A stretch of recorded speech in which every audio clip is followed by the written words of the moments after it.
ಕೋಳಿ ಹಿಡಿಯಲೆಂದು ಬಂದ ಚಿರತೆಯೊಂದು ಬಾವಿಗೆ ಬಿದ್ದಿದ್ದು ಯಶಸ್ವಿ ಕಾರ್ಯಾಚರಣೆಯ ಮೂಲಕ ಚಿರತೆಯನ್ನ ಬಾವಿಯಿಂದ ರಕ್ಷಣೆ ಮಾಡಲಾಗಿದೆ. ದಕ್ಷಿಣ ಕನ್ನಡ ಜಿಲ್ಲೆಯ ಕಡಬ ತಾಲೂಕಿನ ಕೊಂಬಾರು ಗ್ರಾಮದ ಕರ್ಮಕಚೆ ಎಂಬಲ್ಲಿ ಭಾನುವಾರದಂದು ಕೋಳಿಯನ್ನ ಬೇಟೆಯಾಡಲೆಂದು ಬಂದ ಚಿರತೆಯೊಂದು ಕೊಂಬಾರು ಗ್ರಾಮದ ಕರ್ಮಕಚೆ ನಿವಾಸಿ ರಾಮಯ್ಯ ಗೌಡ ಎಂಬುವರ ಮನೆಯ ಮುಂಭಾಗದ ಬಾವಿಗೆ ಬಿದ್ದಿತ್ತು. ಬಾವಿಯಿಂದ ನೀರು ಸೇರಲೆಂದು ತೆರಳಿದ ವೇಳೆ ಚಿರತೆ ಕಾಣಿಸಿಕೊಂಡಿದ್ದು, ಈ ವಿಚಾರ ತಿಳಿತಾ ಇದ್ದಂತೆಯೇ ಸ್ಥಳೀಯರು ಹೆಚ್ಚಿನ ಸಂಖ್ಯೆಯಲ್ಲಿ ಸ್ಥಳಕ್ಕೆ ಧಾವಿಸತೊಡಗಿದ್ದು, ತಕ್ಷಣವೇ ಅರಣ್ಯ ಅಧಿಕಾರಿಗಳಿಗೆ ಮಾಹಿತಿಯನ್ನು ನೀಡಲಾಗಿತ್ತು.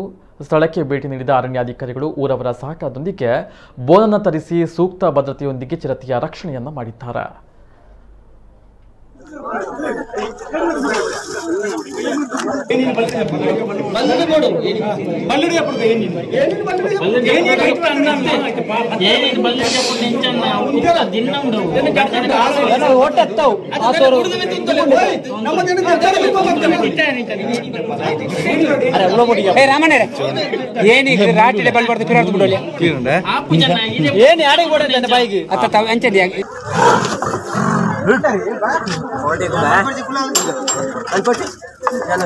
ऐसे लेता हूँ